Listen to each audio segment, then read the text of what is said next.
Hallelujah, praise the Lord. ஆண்டவராகிய இயேசு கிறிஸ்துவின் நாமத்தினாலே உங்களை வாழ்த்துகிறேன். கர்த்தர் உங்களை ஆசீர்வதிப்பாராக.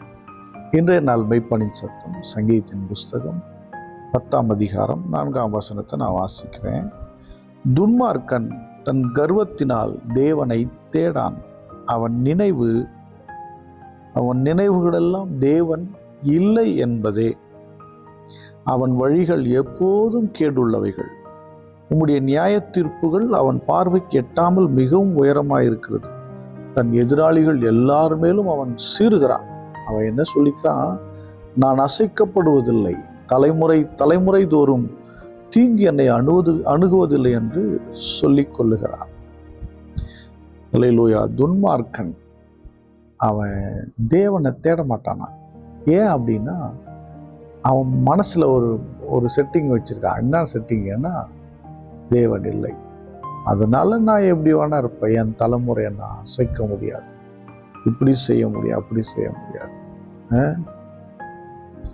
எத்தனை இன்றைக்கு கலிபோர்னியா மாநிலம் தீக்கிரையாகிட்டு இருக்குது, எரிஞ்சுக்கிட்டு இருக்குது.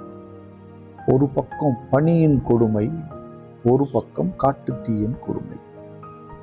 எவ்வளோ பெரிய பணக்காரர் இருப்பான், என்னை அசைக்க முடியாது, என்னை ஒன்றும் பண்ண முடியாது. ஒன்றும் இல்லை, எல்லாம் சாம்பலாக போச்சு. 1.5 லட்சம் மக்கள் வெளியே வந்திருக்கிறாங்க. தேவன் இல்லை என்று அநேக மக்களின் நினைவுகள். உலகமே ஸ்தம்பித்து போனது ஒரு கண் பார்க்க முடியாத வைரஸினால். சில பேருக்கு அப்பதான் பக்தி பெருகுச்சு. ஆனால் துன்மார்க்கனுக்கு பக்தி குறைஞ்சது. பக்தி உள்ளவன் இவைகளை கண்டு தேவன் இருக்கிறார் என்று தேவனை தேடுகிறான். பக்தி அற்றவன் ஒன்றும் செய்ய முடியாது நினைக்கிறான். இப்படித்தான நோவா காலத்துல இருந்த துன்மார்க்கர்கள், அவன் கட்டுகிற பிழையை பார்த்து நகைத்தவர்கள், தூஷித்தவர்கள், ஏளனமா எண்ணினவர்கள் இருந்தாங்கல்ல. அவன் மனசுல என்ன? தேவன் இல்லை, தேவன் என்ன செஞ்சிட போறாரு, மழை வரும். மழையா அப்படின்னா என்ன? மழை என்று தெரியாத காலம். நம்பவில்லை, விசுவாசிக்கவில்லை. இன்றைக்கு அப்படித்தானே துன்மார்க்கர்கள் இருக்கிறாங்க. கடவுள் இருந்தா பார்த்துக்கலாங்க, கடவுள் இருந்தா நல்லதுன்னு சொல்றேன், இப்படிலாம் சும்மா டயலாக்லாம் அடிக்கிறாள். ஹல்லேலூயா. எனக்கு அன்பான தேவனுடைய பிள்ளை, தேவன் இன்றைக்கும் ஜீவிக்கிறார்.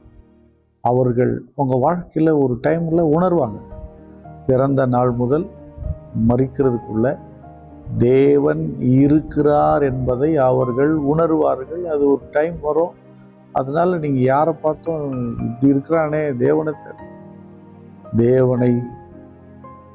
தேவன் வெளிப்படுத்துவார். நீங்க உங்களை ஒரு தேவனுடைய பிள்ளையாக, தேவ மனுஷனாக, தேவ சாயலை வெளிப்படுத்துங்க. கர்த்தர் வெளிப்பட்டு கிரியை செய்ய ஆரம்பிப்பார். ஸ்தோத்திரம் பண்ணுவோமா? ஸ்தோத்திர ஆண்டவரே, துன்மார்க்கன் என்னை அசைக்க முடியாதுன்னு சொல்றான். துன்மார்க்கன் அவன் உண்மை தேடுவதில்லை ஆண்டவரே. அதனால நாங்க நம்புறோம், நீங்க உயிரோடு இருக்கீங்க. ஸ்தோத்திரம், ஸ்தோத்திரம், ஸ்தோத்திரம்.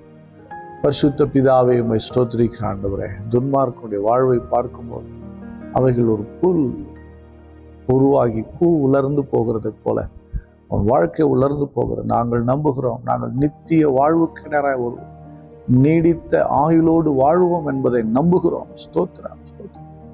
ஆண்டவரை பார்க்க உம்முடைய பிள்ளைகள் ஆண்டவரை துன்மார்க்கனை குறித்து பாரப்படாதபடிக்கு, உம்முடைய அன்பை குறித்து ஆண்டவரே அதிகமாக இன்னும் உம்மை கிட்டி சேரும்படி கர்த்தர் கிருபை பாராட்டும்.